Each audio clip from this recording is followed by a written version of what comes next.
My daughter-in-law just made the biggest mistake of her life. 1 hour ago, I received a text that said, "I borrowed your old ring for the party, Grandma. Hope you don't mind." I politely replied, "Have fun, dear." But the moment I hit send, I called my lawyer, Frank Miller, and said, "File a theft report for inventory item 847, a $3 million pink diamond ring." 60 minutes later, police stormed that fancy charity event where Cynthia was showing off my little ring, thinking she'd taken a cheap antique. If you're watching this, hit subscribe and tell me where you're from, because this story will leave you speechless. My name is Dolores. I'm 71 years old, and for the last 10 years, I've been treated like the invisible mother-in-law, the old lady who ruins the family photo. To Cynthia, I was nothing but an annoying old woman living in the home my late husband left me. She married my son, Louis, a decade ago, and from day one, she made sure I felt like a guest in my own house. Cynthia is the kind of woman who believes the world owes her everything, elegant, manipulative, always wrapped in designer red and green dresses, dripping in jewelry my son bought just to keep her satisfied. The moment she moved in, she acted like I was her maid. "Dolores, make me coffee." "Dolores, iron my black dress for tonight." "Dolores, walk quietly, my head hurts." She never used my name with respect. To her, I was just the old lady. At family dinners, she'd speak about me as if I wasn't sitting right there. "Louis, your mother should really move into a retirement home. This house is too big for someone her age." And my son, my own son, would just look down and mutter, "Mom is fine here, Cynthia." But I could feel him slipping away. Cynthia slowly poisoned his mind, telling him I was too old to manage this house, and that they needed the space for their future. She dreamed of turning my living room into her personal office and the garden my husband and I tended for 40 years into a modern entertainment deck. For years, I swallowed my pride and suffered in silence. Whenever guests came, she introduced me only as Louis's mother, never as the homeowner. If she hosted parties, she made me stay in my room because, according to her, old people make others uncomfortable. Many nights, I cried quietly, wondering how I became a ghost in the home I built with love. What Cynthia never knew, what no one in the family knew, was that my late husband, Mario, left me far more than this house. In our final years, he secretly collected valuable art, jewelry, and antiques. He knew I was humble and trusted me to protect his legacy until the right moment. Behind a painting in my bedroom, in a hidden safe, sits a collection worth over $15 million. Among those items was the ring Cynthia had just borrowed, a 5-carat pink diamond designed by a French jeweler in 1920, valued at $3 million. To the untrained eye, it looked like a simple vintage ring. But experts would call it a masterpiece. Today's charity gala was a high society competition, the kind where wealthy wives show off their finest jewels like trophies. For weeks, I overheard Cynthia whining about how she had nothing perfect to match her gold dress. She pouted over jewelry magazines, complaining that her favorites were too expensive, even with the generous allowance Louis gave her. This morning, while I was watering the garden, I saw her sneak into my bedroom again. She'd snooped through my things before, but this time, I watched as she opened my jewelry box, the small wooden one with my less valuable pieces, and her eyes locked on the pink diamond ring. She held it up to the light, and that smug smile crossed her face, the same one she wears whenever she thinks she's getting away with something. An hour later, I received her text, "I borrowed your old ring for the party, Grandma. Hope you don't mind." She didn't even have the decency to ask. She just took it, as if everything I owned was hers to use. As if I was too old, too irrelevant, to possibly have anything of real value. When I read that message, something inside me shifted. For 10 years, I had tolerated her insults, her eye rolls, her comments about my age and uselessness. But taking that ring without permission, the most valuable piece from Mario's secret collection, was the final straw. I sat in my garden chair, staring at the message, and for the first time in years, I genuinely smiled. "Have fun, dear," I replied. Then I immediately called Frank, my lawyer and Mario's closest friend. He was the only person who knew the full truth about our hidden fortune. Frank, I said, with more strength in my voice than I'd felt in a decade, it's time to activate the protocol you and Mario set up. Cynthia just stole inventory item 847. There was a long pause, then Frank let out a low chuckle. Dolores, are you sure you want to do this? Once we begin, there's no going back. I confirmed. After 10 years of humiliation, it was time for Cynthia to learn exactly who she'd been underestimating. Frank reminded me of the plan. For years, he had documented every piece of Mario's collection, registering each item with appraisals, certificates, and insurance. The ring she stole was legally filed as inventory item 847, valued at $3 million. I'll contact the insurance company now, Frank said. Protocol says that if a registered piece is taken without authorization, it must be reported as theft immediately. In 30 minutes, police will have a warrant to recover the stolen property, wherever it is. As he made the calls, I sat in the living room replaying every moment Cynthia made me feel small. The night she hosted a dinner for Lewis's business partners and told me to eat in the kitchen because there wasn't enough space at the dining table. Last Christmas, when she opened her luxury gifts from Lewis, then tossed me a cheap scarf and said, "We kept it simple. At your age, you don't need much anymore." The day her friends came for book club, I was reading quietly in my favorite armchair when she said, in front of everyone, "Dolores, could you go to your room? We need privacy to talk about important things." They looked at me with pity, like I was some old pet taking up space. But the memory that hurt most was from last week, a conversation I overheard between her and her sister, Gretchen. "I swear this old woman is driving me insane," she said. "She lives in this huge house like a queen, but look at how she dresses. Look at her cheap jewelry, it's pathetic. Lewis and I are just waiting for her to finally move to a retirement home. Once she's gone, I'm getting this entire place and trashing all her ugly antiques." That was the moment I decided I was done staying silent. She didn't just hate me, she hated everything Mario and I built with our lives. If only she knew those ugly antiques were worth more than she could make in 100 lifetimes. Frank called back. "It's done, Dolores. The theft report is filed. The ring is officially listed as stolen property valued at $3 million. I gave the police the location of the charity gala.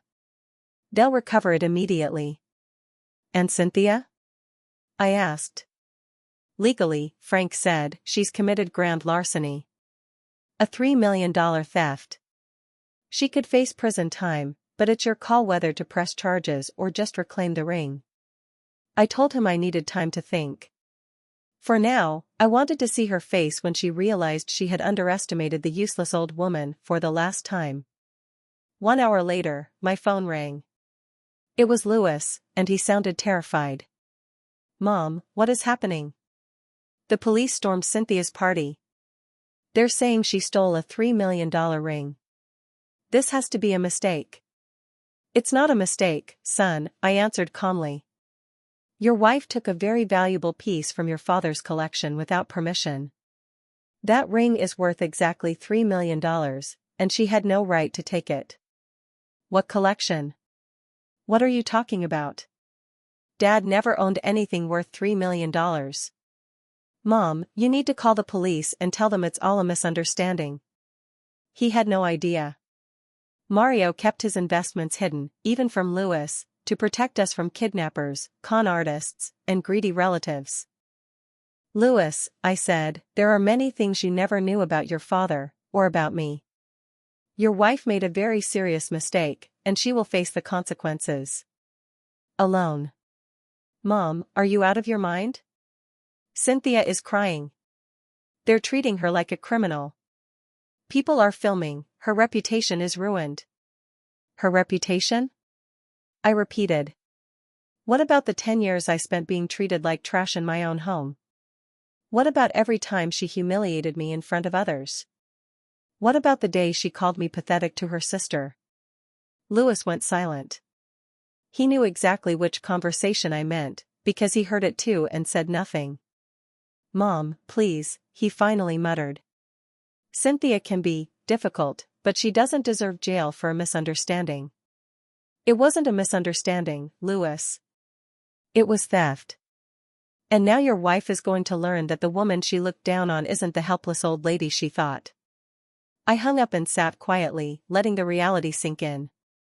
My own son, who watched his wife degrade me for a decade, never once defended me. But now, when consequences arrived, he expected me to save her from herself. Not this time. For the first time in 10 years, I wasn't going to shrink into the shadows and stay silent. 20 minutes later, Frank arrived with Patrick, a private investigator he'd worked with for years. Patrick was in his 50s, polished and professional, specializing in fraud and art theft. Dolores, Frank began, Patrick has been quietly investigating Cynthia for 6 months, ever since you mentioned your suspicions. My suspicions? I frowned. I never told you I suspected her of anything. Frank gave a knowing smile. Do you remember back in December, when you said a few small items went missing and your jewelry box looked disturbed? Yes, I remembered.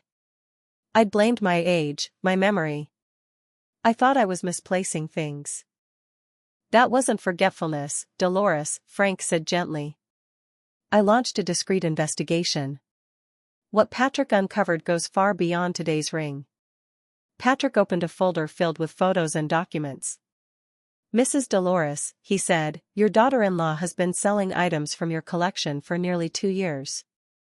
Small pieces at first, antique brooches, pearl earrings, a silver necklace, the kind you might assume you misplaced. My heartbeat quickened. We traced at least 12 sales across pawn shops and antique stores in the city, Patrick continued. Total value, approximately $45,000. I felt dizzy. Cynthia hadn't just insulted me and treated me like I was invisible, she had been stealing from me for years. But how? I whispered. How did she know what to take without me noticing? She's careful, Patrick explained. She only picked items you rarely wore, ones buried deep in drawers. She's been mentally cataloging your jewelry for years, choosing pieces that wouldn't raise immediate suspicion. And we also have evidence she's been photographing your valuables, likely planning what to sell next. Frank added, Patrick has recordings of Cynthia at 3 different pawn shops. She lies about where the jewelry came from. Once she claimed they were heirlooms from her late grandmother, another time she said Louis gifted them to her, and once she pretended she needed urgent money for a medical emergency. A wave of anger and betrayal hit me so hard I had to steady myself. While I questioned my memory, while I blamed myself for losing things, Cynthia was robbing me piece by piece, and funding her glamorous lifestyle with my belongings. Patrick flipped to another page. There's more. Her spending doesn't match the income she and your son report. In the last 2 years, she spent over $30,000 on designer clothing, luxury treatments, vacations, and high-end restaurants. When we compare that with the money she earned selling your jewelry, the numbers match. So those elegant red and green dresses, the designer handbags she used to flaunt while looking down at me, the expensive shoes she wore to step on my dignity, she bought it all with money from my stolen possessions. Wait, I said, if you knew all this for months, why didn't you tell me sooner? Frank exchanged a look with Patrick. Dolores, we needed solid evidence. And we wanted to wait for a mistake so big she couldn't twist the narrative.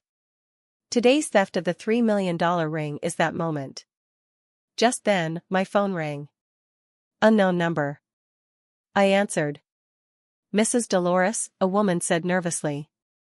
This is Detective Margaret Garcia with the Metropolitan Police. We're at the Plaza Hotel with your daughter-in-law, Cynthia. She claims you gave her permission to take the ring, that this is all a misunderstanding. Could you come to the hotel to clarify?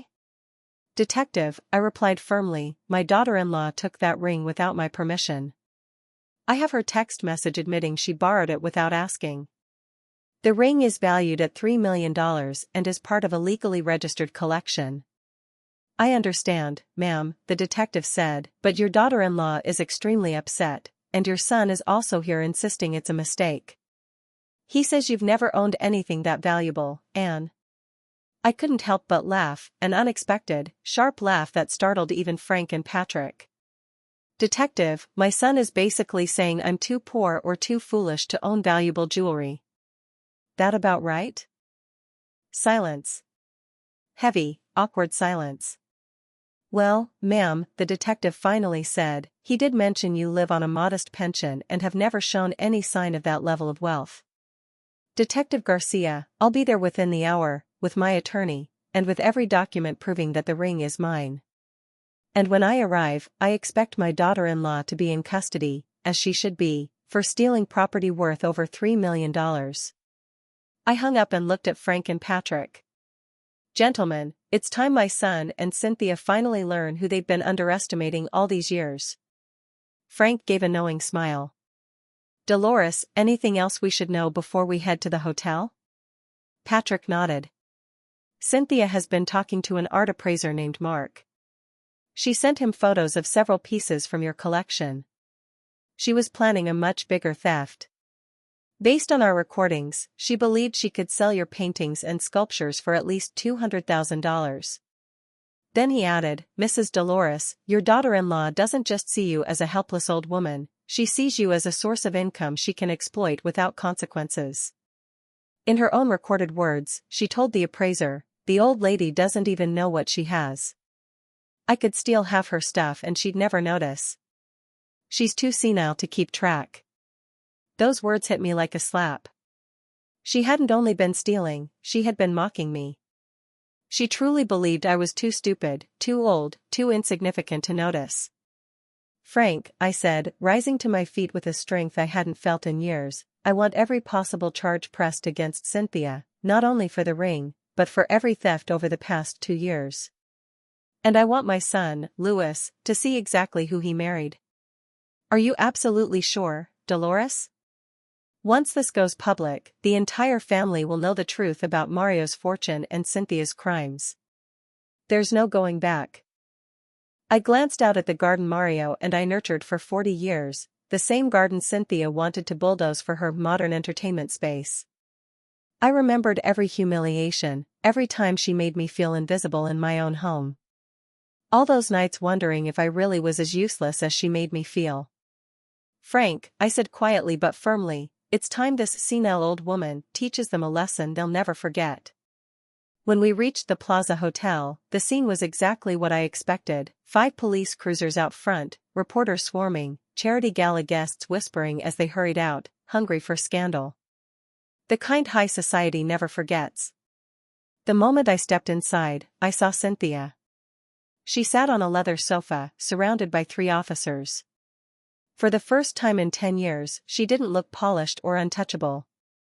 Her makeup was streaked with tears, her gold gown wrinkled, and her hands cuffed. The $3 million ring was gone from her finger. Louis was beside her, arguing with a detective. The second he saw me walking in with Frank and Patrick, his face twisted, not with shame, but rage. At me. Mom, fix this. Right now, he shouted, loud enough for the entire lobby to hear. Cynthia is being humiliated because of you. People are posting videos everywhere, her reputation is ruined. Her reputation?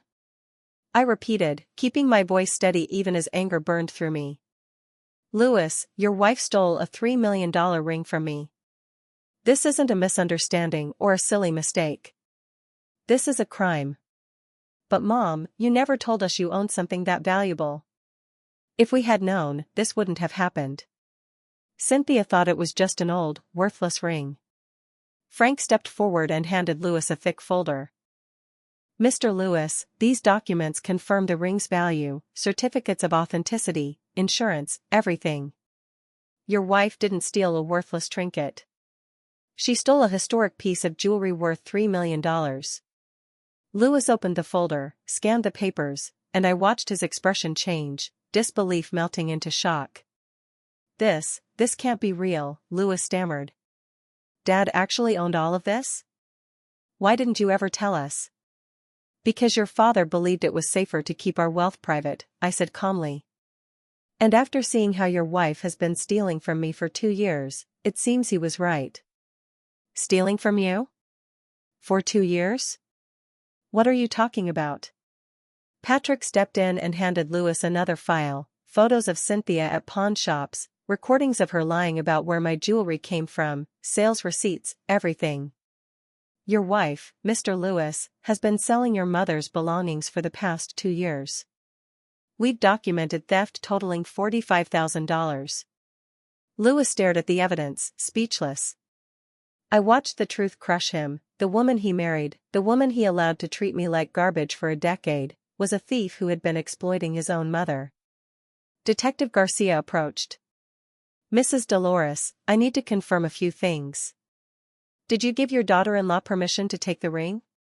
Absolutely not, I answered. And I have the text where she admits she borrowed it without asking. Where I come from, taking something without permission is called theft. And can you confirm the ring is legally yours? Frank stepped forward. Detective, here are the legal documents. The ring was purchased by Mr. Delgado in 1975. It's listed in his will, insured at full value, and part of the official inheritance inventory. The detective skimmed the papers and nodded. Everything is in order. Mrs. Dolores, do you wish to press criminal charges? Before I could speak, Cynthia suddenly screamed from across the room. Dolores, please. This is a misunderstanding. You know I would never intentionally hurt you. I've always treated you with respect. I turned toward her, slowly. For the first time in 10 years, Cynthia was looking at me with fear, not arrogance. For the first time, she needed me. Respect? I repeated, walking closer. Is that what you call 10 years of humiliating me? Making me eat in the kitchen when guests came? Stealing from me for 2 years? Calling me senile? Her face drained of color. Steal from you? I never stole anything. This is the first time I took something. Patrick stepped forward and placed the photos in front of her. Mrs. Cynthia, we have photo and video evidence of you selling your mother-in-law's belongings at 12 different pawn shops over 2 years. Cynthia froze as she looked at the photos, then at me, then at Louis, searching for any excuse that could save her. Those were just little things you didn't use anymore, she whispered. I didn't think you'd notice. I thought you forgot about them. And that gave you the right to steal? I asked sharply. To lie and claim they were your grandmother's heirlooms? Louis stared at her, horrified. Cynthia, did you really do this? You stole from my mother? 4 years? Cynthia sobbed harder. Louis, we needed the extra money. Your salary wasn't enough for the lifestyle we wanted, and she has so much. I thought she wouldn't notice a few small things missing. But they weren't yours. Louis exploded. They were my mother's, and you made me think she was losing her memory every time she asked where her things went. That's when everything clicked. Cynthia hadn't just been stealing from me, she had been manipulating Louis into believing I was losing my mind. Every time I mentioned something missing, she'd whisper to him that older people forget things, slowly convincing him I was developing dementia. Detective Garcia, I said, feeling a calm strength settle over me, I want to press every possible charge against my daughter-in-law, not just for the ring today, but for every theft she committed over the last 2 years. No. Cynthia cried. Please, Dolores. I can give everything back. I'll pay you back. Don't do this to me. I looked her straight in the eyes. Cynthia, for 10 years you treated me like I didn't exist. You embarrassed me in front of guests. You made me feel like a burden in my own home. For 2 years, you stole from me, then made me question my own memory. And now, when consequences finally arrive, you want mercy? I never thought it was that serious. I didn't know you owned valuable things. If I had known. If you had known they were valuable, I cut in, would you have stolen even more? She froze at the truth of it. Cynthia, the problem isn't the value. The problem is that you stole. The problem is that for a decade, you treated me like trash. Frank addressed the detective. Detective Garcia will also be filing charges for the other documented thefts. We have enough evidence for at least 12 additional counts. The detective nodded. Understood. Mrs. Cynthia, you are under arrest for first-degree grand larceny, multiple counts of petty theft, and fraud. You have the right to remain silent. As the detective read Cynthia her Miranda rights, I looked at Louis. He stood there in shock, watching his wife be handcuffed, finally seeing who she truly was, a woman who had been exploiting his own mother for years. "Mom," he whispered, voice cracking. I didn't know. You have to believe me." "Louis," I said softly, "maybe you didn't know about the thefts. But you did know how she treated me. You saw every humiliation. You watched her make me feel invisible in my own home, and you said nothing." Louis's shoulders sank. He couldn't meet my eyes, not when he knew I was right. For 10 years, he had chosen silence because it was easier than defending me. "I thought you two would eventually work things out," he murmured. "I thought if I stayed out of it, things would fix themselves." "Things don't fix themselves, Louis," I said firmly. "Not when one person is abusing another. She didn't just disrespect me, she stole from me, manipulated me, and planned to steal even more." "And you believed staying silent would magically solve that?" Around us, gala guests had pulled out their phones, recording everything.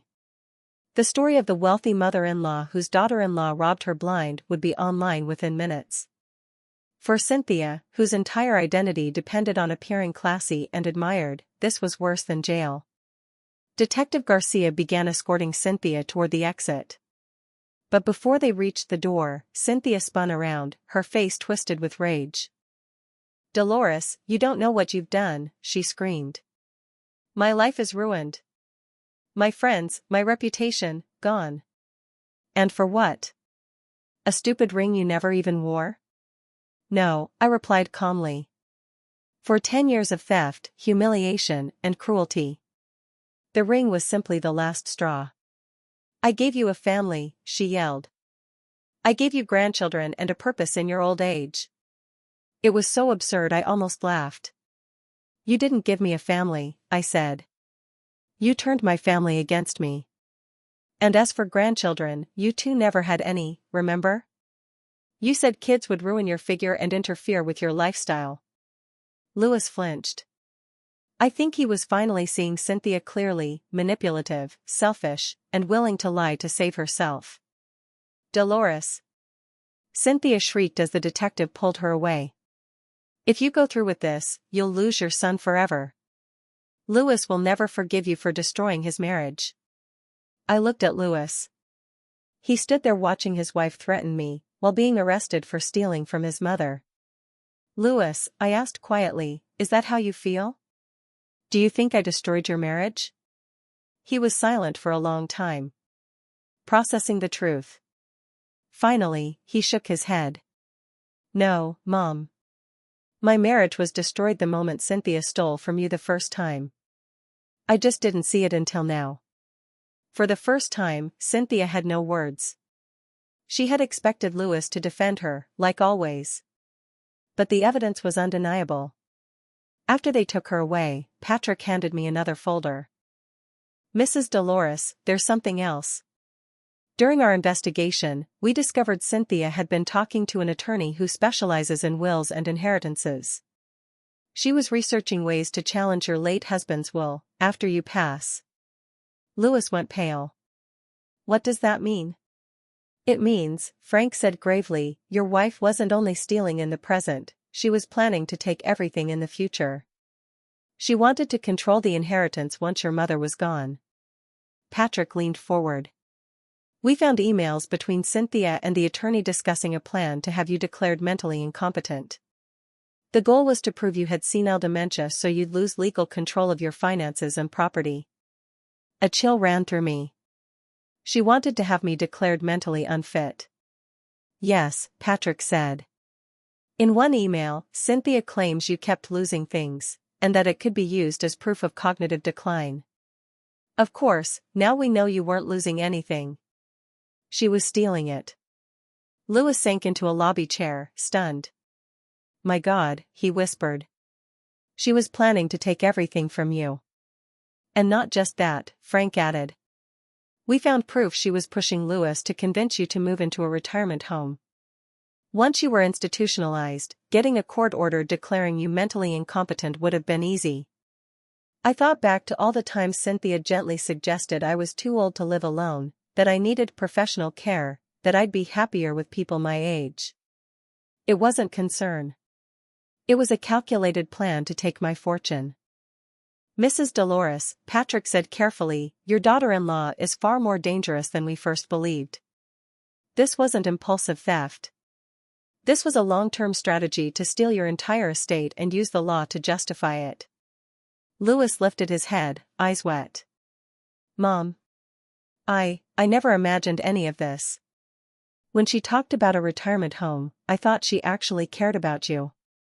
Louis, I said gently, sitting beside him, she manipulated you just as she manipulated me.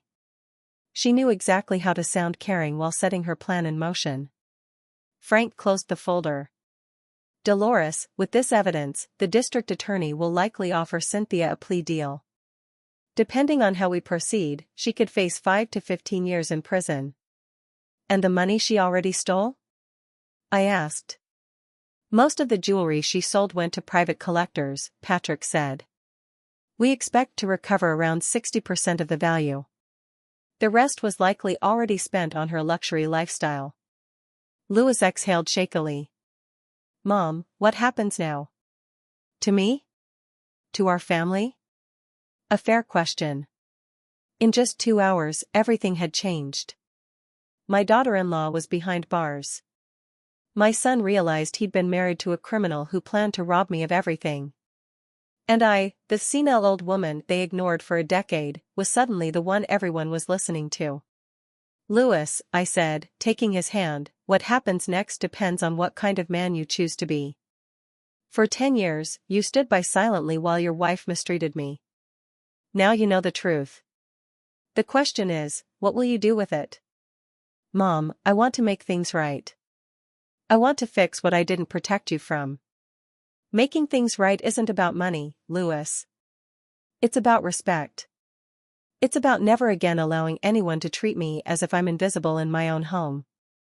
Louis nodded. I can stay with you tonight. I don't want to be alone after all this. For the first time in 10 years, my son was asking instead of expecting me to adjust myself for his wife's comfort. Of course you can stay, I said. But tomorrow, we need to talk seriously about rebuilding our relationship.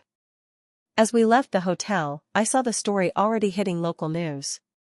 Wealthy senior outsmarts daughter-in-law in $3 million jewelry scam. By morning, everyone in the city would know the truth. The invisible old woman named Dolores wasn't weak, she was far stronger than anyone ever gave her credit for. The next day, I woke up, different. For the first time in a decade, I opened my eyes in my own home and didn't feel like a stranger in it. Louis had slept in his old room, and when I came downstairs, he was in the kitchen making coffee. For the first time in 10 years, someone made something for me in my own kitchen, without expecting me to serve them. Good morning, Mom, he said softly, and there was something new in his voice.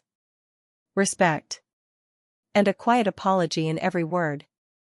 Good morning, son. I sat at the kitchen table where Mario and I had shared breakfast for 40 years, the same table where Cynthia had made me feel like an unwelcome guest for so long. Louis set a cup of coffee in front of me and took the seat across from me. Mom, I couldn't sleep last night. I kept replaying all the times Cynthia treated you badly and I stayed silent. All the moments you said you couldn't find something, and I assumed it was your memory slipping. Louis, I said gently, you don't need to torment yourself for being manipulated. Cynthia is smart. She knew exactly how to make it look like she was concerned about me, even while she was stealing from me. But I'm your son, he whispered. I should have protected you. I should have seen it. I took a sip of coffee and looked him in the eye. What matters now is what you do from this point forward. The real question is this. Are you going to try to save a marriage with a woman who planned to rob me of everything and have me declared mentally incompetent? Louis went silent. I could see the war inside him. 10 years of marriage doesn't disappear in a day, but the truth had shattered everything he thought he knew. Just then, the phone rang. It was Frank. "Dolores, I have important news. The district attorney wants to meet with you this morning. Cynthia's case is bigger than we realized." "Bigger? How?" "They searched her house last night and found a hidden room in the basement. Dolores, your daughter-in-law wasn't just stealing from you. She's been running an antique theft and resale operation involving several wealthy families." My heart pounded. "What do you mean?" "They found over 50 pieces of art and jewelry that don't belong to her, or to Louis. She's been using her access to high society events to identify targets, then organizing thefts. Your house wasn't her only target, it was her headquarters." Louis went pale. "Are you saying our home has been the center of a criminal operation for years?" "And there's more," Frank continued. "They found emails proving Cynthia was selling information to professional thieves, floor plans, family schedules, security details. The FBI is now involved. The operation crosses state lines." I stared at the wall, stunned. The woman who sat at my table, slept in my home, ate the food I cooked, hadn't just stolen from me. She had run a criminal empire under my roof. "Frank, what does this mean for Louis? Can he be considered an accomplice?" "The FBI will question him, of course. But so far, all evidence shows he had no knowledge. Cynthia kept him completely in the dark." After the call, Louis and I sat in heavy silence. The home Mario and I built with love had been violated in ways I was only beginning to grasp. "Mom," Louis finally said, voice breaking, "how could I be married to a criminal for 10 years and never see it?" "Because she didn't want you to see it," I said. "People like Cynthia live double lives. To you, she was the sophisticated wife. To me, she was the daughter-in-law who belittled me. To her victims, she was a thief. She kept every part of her world separate." An hour later, Frank arrived with 2 FBI agents. Agents Karen Brooks and Michael Smith introduced themselves and explained that Cynthia's case was now part of a federal investigation into an art and antique theft ring operating for years. "Mrs. Dolores," Agent Brooks said, "we believe your daughter-in-law used your house as her command center for at least 3 years. We've connected her to thefts in 6 states. Agent Smith added, "Cynthia developed an extremely sophisticated system. Instead of random burglaries, she built social relationships with wealthy families, studied their homes during events, then sold that information to thieves." "But how did she keep all this secret?" Louis asked, stunned. "Your wife is exceptionally intelligent," Agent Brooks said. "She never took part in the physical thefts. She gathered information. Charity galas, dinners, art openings, she memorized details about people's homes and valuables." Agent Smith opened a folder of photographs. "We found hundreds of pictures she took in secret, paintings, sculptures, jewelry, even home layouts and security systems." My stomach turned as I recognized many of the homes, families I knew, women I had chatted with at charity events for years. "Agent Brooks," I asked, "does this mean other families were victims too?" "At least 12 that we've confirmed so far. Total losses exceed $2 million. Louis looked utterly crushed. "What's going to happen to me? Are they going to think I was involved?" "Mr. Louis," Agent Smith said calmly, "we've reviewed your finances, messages, and movements. There's no sign you knew or participated. But we will need your full cooperation." Agent Brooks turned to me. "Mrs. Dolores, one more thing.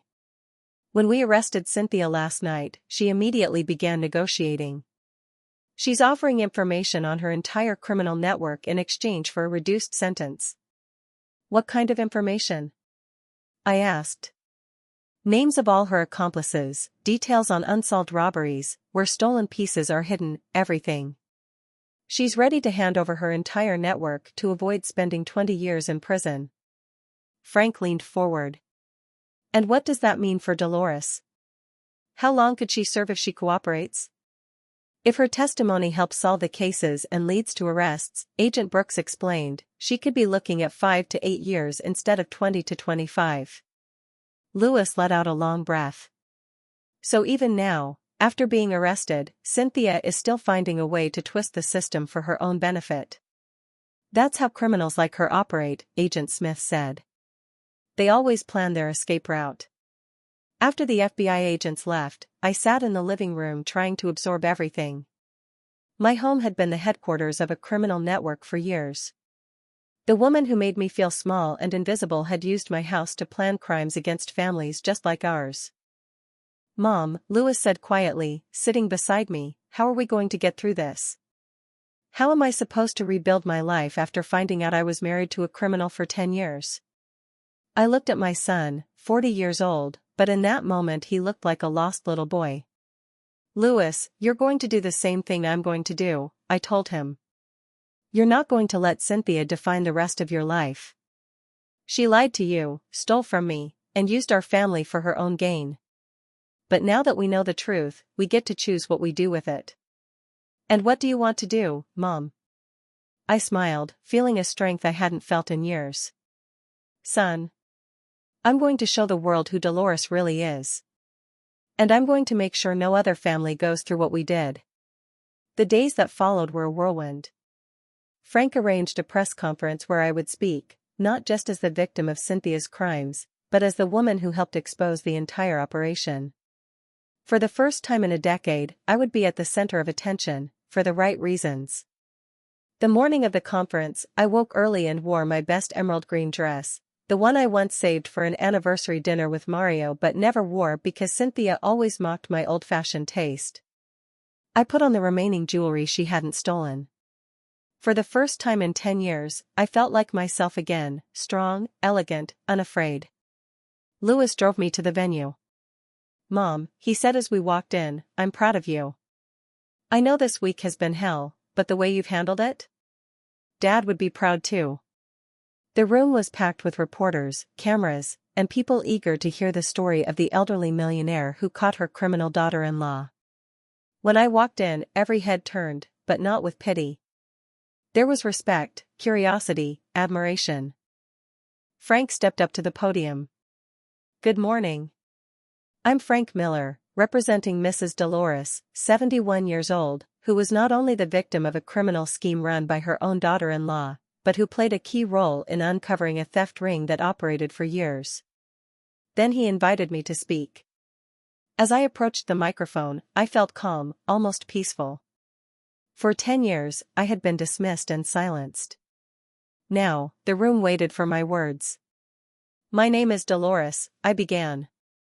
"For the past 10 years, I was the victim of psychological abuse and systematic theft by my daughter-in-law, Cynthia. But this is not just my story. This is the story of countless elderly people who are mistreated by family members who see them as easy targets." I continued, not as a helpless victim, but as a woman who endured, who stayed quiet for a reason, who waited for the right moment to strike back. "Cynthia thought I was a senile old woman who would never catch on," I said. "But what she didn't know is that my late husband taught me to observe, to be patient, and to be strategic. When I sensed something was wrong, I didn't react, I investigated, gathered proof, and waited for the perfect moment." A journalist raised her hand. "Mrs. Dolores, why did you wait so long? Why not report the theft sooner?" "Because I needed enough evidence to make sure Cynthia couldn't twist the truth," I answered. "People like her are experts at playing the victim. If I had acted too soon, with insufficient evidence, she would have found a way to convince everyone that I was a confused old woman making up stories." Another journalist asked how I felt knowing that my house was used as a command center for a criminal network. "I feel betrayed, of course, but I also feel powerful because in the end, it was I who put an end to that criminal operation. It was my report that led to the arrests. It was my evidence that unmasked the entire network." After the press conference, something extraordinary began to happen. My phone wouldn't stop ringing. Journalists from all over the country wanted to interview me. Documentary producers wanted to tell my story. But the calls that moved me most were from other elderly women who had seen the news and recognized elements of my story in their own lives. A woman named Diana called me crying. Dolores, I saw your interview on television, and I think my son-in-law is stealing from me. My jewelry has been disappearing, but my daughter says it's normal for old people to lose things. After listening to you, I realized that maybe I'm not losing my memory. Another woman, Grace, told me that her daughter-in-law had been pressuring her to sign documents she didn't fully understand.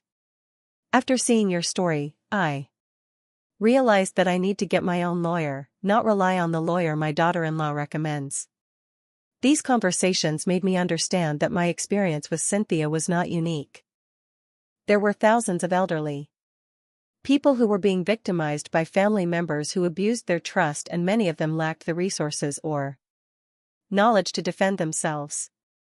That night, Louis and I had a long and difficult conversation about our future. Mom, he said, I've decided to divorce Cynthia. I can't continue to be married to someone who hurt you so much and who turned out to be a criminal. Are you sure, son? It's a very big decision. Completely sure. For 10 years, I chose Cynthia over you, and that was the biggest mistake of my life.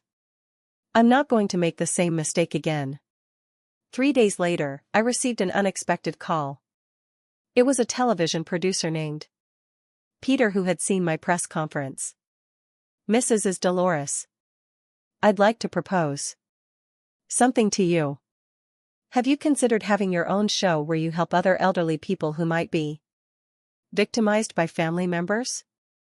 The idea intrigued me. What kind of show? A show where people can call in to tell their stories and where you can offer advice based on your experience. We could also have legal experts and psychologists to help. We'd call it Dolores's Wisdom or something like that. For the first time in my life, someone was offering me a platform to use my experience and knowledge to help others. For 71 years, I had been the devoted wife, the sacrificing mother, the invisible mother-in-law. Now I finally had the opportunity to be something more, an advocate, an educator, a voice for people who had been silenced like me.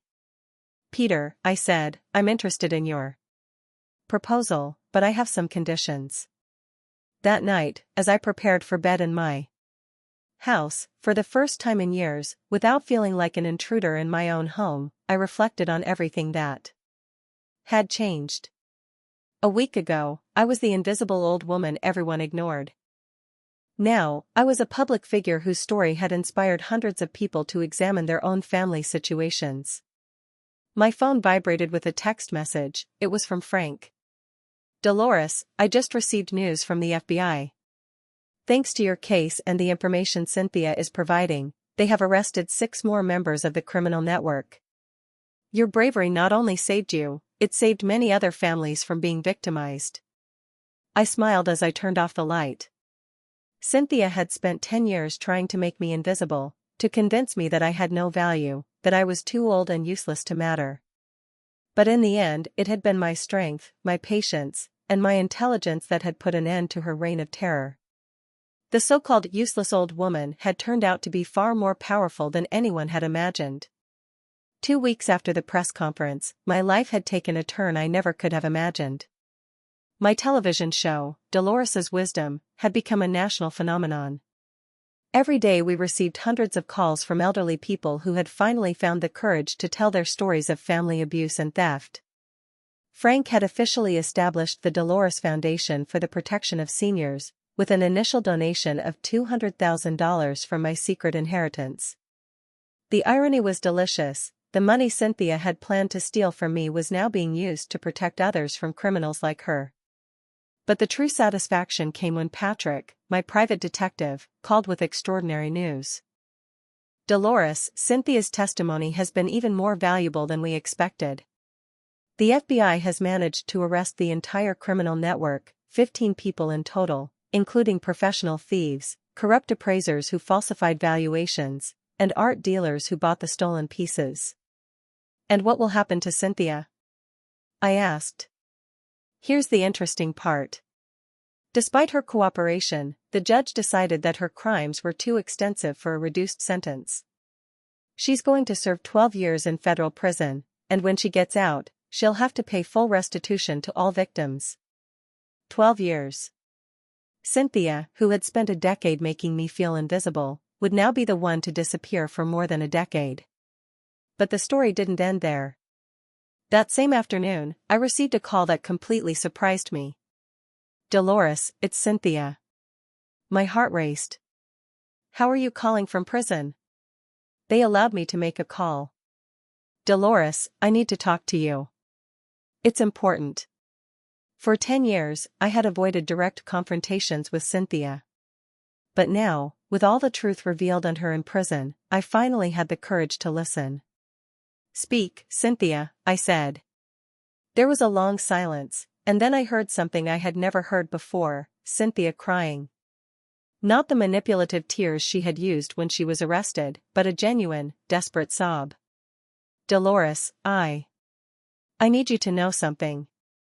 When I started stealing from you, I really thought your things were worthless.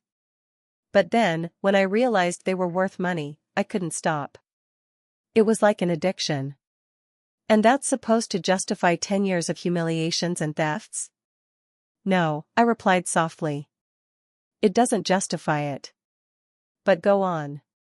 "I never planned to go that far. At first, I just took a small brooch because we needed money for the vacation Louis wanted. When I sold it, and no one noticed, I took something else, and then another." I listened in silence as Cynthia continued her confession. "Dolores, the truth is, I always envied you. You had this beautiful house. You had Mario's respect. You had a life that I wanted. And when I came into this family, I expected to be treated like a queen. But you were still the matriarch. I was just the son's wife. So I decided to make you the enemy." "Yes," I said, my voice steady. "That's exactly what you did. And the more you humiliated me, the more powerful you felt. As if by making me small, you became bigger." It was the first time in 10 years that Cynthia had spoken to me with complete honesty. "Cynthia, do you know what hurts me most about all of this?" I asked her. "What?" "That for 10 years, I really tried to connect with you. I tried to include you in family traditions, to teach you Mario's recipes, to share the memories of this house, and you took all of that and used it to hurt me." "I know," she murmured. "I know, and it's what hurts me most now. Dolores, in prison, I've had time to think, and I realized that I destroyed the only real family I had. My own parents abandoned me when I was a teenager. Your family was the only one that gave me a chance to belong to something, and I squandered it. I destroyed it. And not only that, I destroyed Louis, too. He called me yesterday to tell me he had filed for divorce. It was true. Louis had been completely transparent with me about his plans. I can't continue pretending that my marriage can be saved after everything she did, he had told me." "Cynthia," I asked quietly, "why are you telling me all this? What do you want me to do with it?" "I don't want you to do anything. I just wanted you to know that I realized what I lost. Not only did I lose my freedom, not only did I lose my marriage, I lost the opportunity to have a real family, to have a mother-in-law who truly cared about me."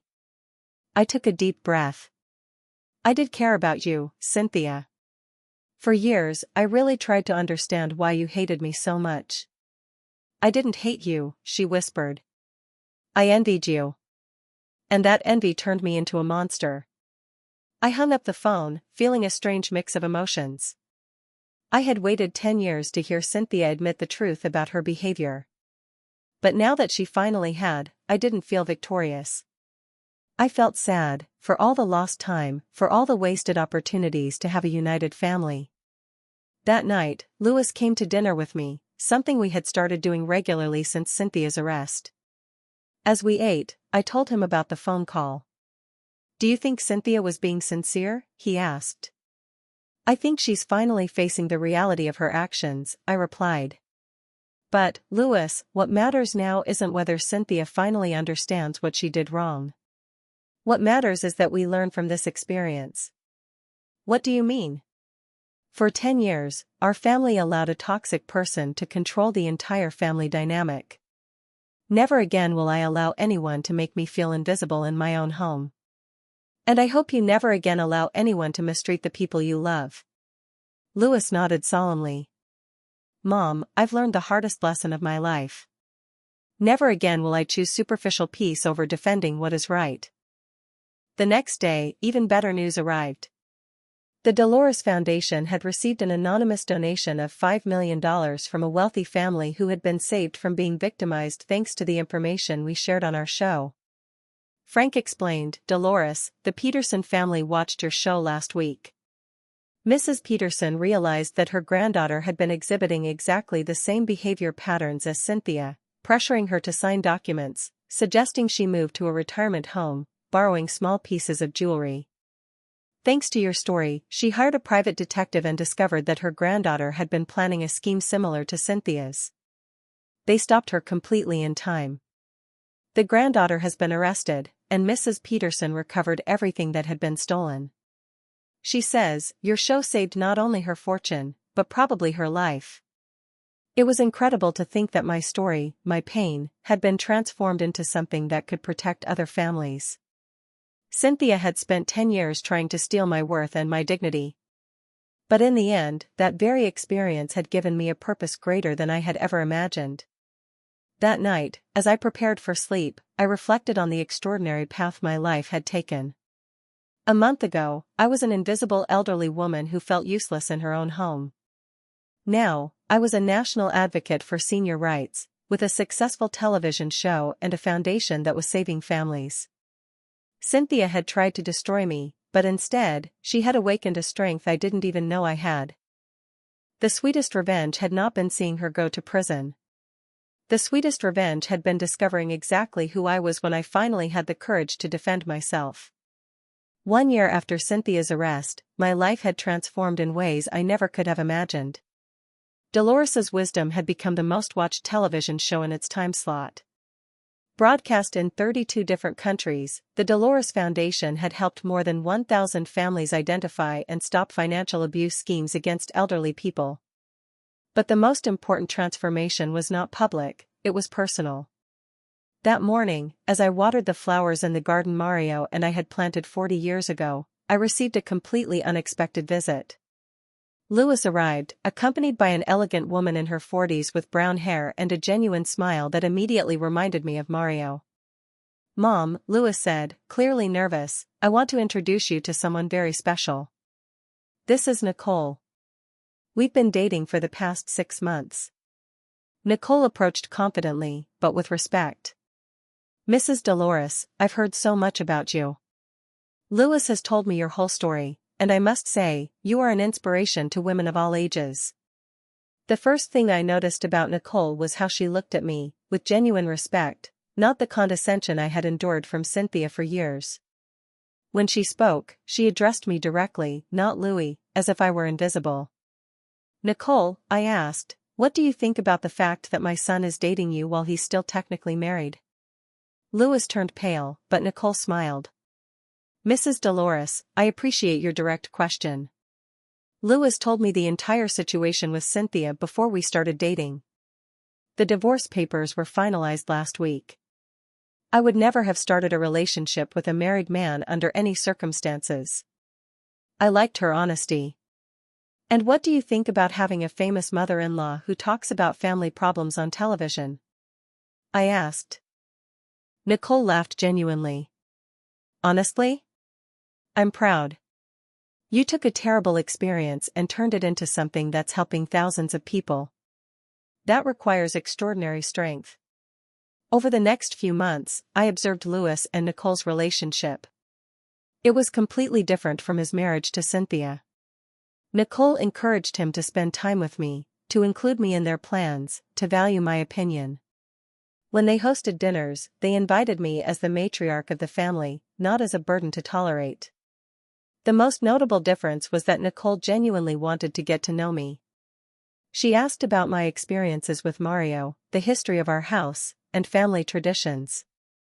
Instead of trying to replace or erase the past, she wanted to be part of the continuity of our family. One afternoon, as Nicole and I prepared dinner together, she asked a question that took me by surprise. "Mrs. Dolores, what can I do to make sure I never become someone like Cynthia?" I paused to think. Nicole, Cynthia became what she became because she saw our family as something to exploit, not as something to contribute to. You're already different because you care enough to ask.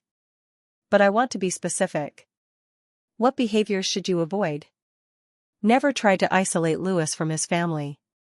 Never speak ill of me when I'm not present. Never assume that, because I'm older, my opinions don't matter. And if you ever have a problem with me, talk directly to me, don't manipulate Louis to be your intermediary. Nicole nodded seriously. And is there anything I can do proactively to be a good daughter-in-law? She asked. Recognize that this house, this family, has a history that existed before you arrived. Respect that history while contributing to creating new history. And never forget that being part of a family means giving as much as you receive. 6 months later, Louis asked me to go with him to buy an engagement ring for Nicole.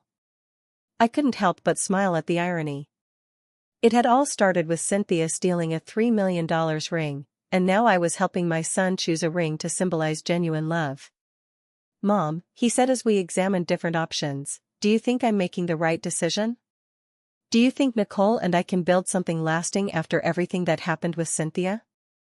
"Louis," I replied, "the difference between Nicole and Cynthia is that Nicole sees our family as something valuable that she wants to protect. Cynthia saw our family as something she could exploit. That fundamental difference means everything." The proposal was perfect. Louis organized a dinner at our house, the dining room where, for years, Cynthia had made me feel like an intruder. But this time I sat at the head of the table, in my rightful place as matriarch, while Louis proposed to Nicole. When Nicole said yes, the first thing she did was walk over and hug me. "Mrs. Dolores," she said, tears in her eyes, "I hope I can be the daughter-in-law you deserve." "Nicole," I replied, "you already are." The wedding day was the happiest family celebration we had had in over a decade. Nicole had insisted that the ceremony be held in our garden, honoring the legacy Mario and I had built. During the ceremony, Louis asked me to say a few words. I began. 2 years ago, I believed my family story had ended with humiliation and betrayal. But today, I understand that that terrible experience was simply the end of a chapter, not the end of the entire book. Nicole, welcome to a family that now knows how to value mutual respect, honesty, and genuine love. After the wedding, as the guests celebrated in the garden, I received an unexpected text from a woman named Karen, who had followed my show from the very beginning. "Dolores, I wanted you to know that your story gave me the courage to report my son, who had been stealing my medication to sell it. Thanks to your example, I regained my dignity and my health. Now my son is in rehabilitation, and our relationship is healing. Your courage inspired me to find mine." Messages like hers arrived regularly, from people all over the world who had found the strength to defend their rights after hearing my story. It was proof that the pain I had suffered had been transformed into something positive and powerful. That night, after all the guests had left, I sat alone in my garden, reflecting on the extraordinary journey I had lived. 2 years ago, I was an invisible elderly woman, victimized by a daughter-in-law who saw me as a nuisance.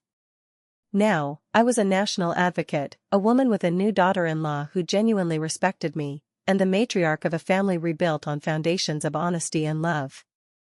My phone rang one last time. It was Frank. "Dolores, I have final news about Cynthia. Her appeal was just rejected. She's going to serve the full 12 years of her sentence." I asked myself aloud, and how do I feel about that? Only I could answer that question. The truth was, I no longer felt anger toward Cynthia. I felt pity. She had had the opportunity to be part of a genuine family, and she had squandered it for greed and envy. Now, she would spend 12 years in prison while I enjoyed the new life I had built with my courage and determination. "Frank," I said, "Cynthia is no longer part of my story. My story now is about the thousands of families we've helped, about the new relationship I have with Louis, about the wonderful daughter-in-law I now have, and about the legacy I am building. After hanging up, I looked up at the stars and whispered, Mario, I hope you're proud. The invisible old woman who almost lost everything had finally found her voice, her power, and her purpose. The sweetest revenge had not been seeing Cynthia go to prison. The sweetest revenge had been rebuilding myself. If you enjoyed my story, you can support me by sending a super thanks so I can write more stories like this. Thank you in advance. And now, I want to hear from you. What would you do in my shoes? Drop your thoughts in the comments, I'm always curious to know what you think. And if you want to hear more life stories like this, like the video and subscribe to my channel. There are many more waiting for you.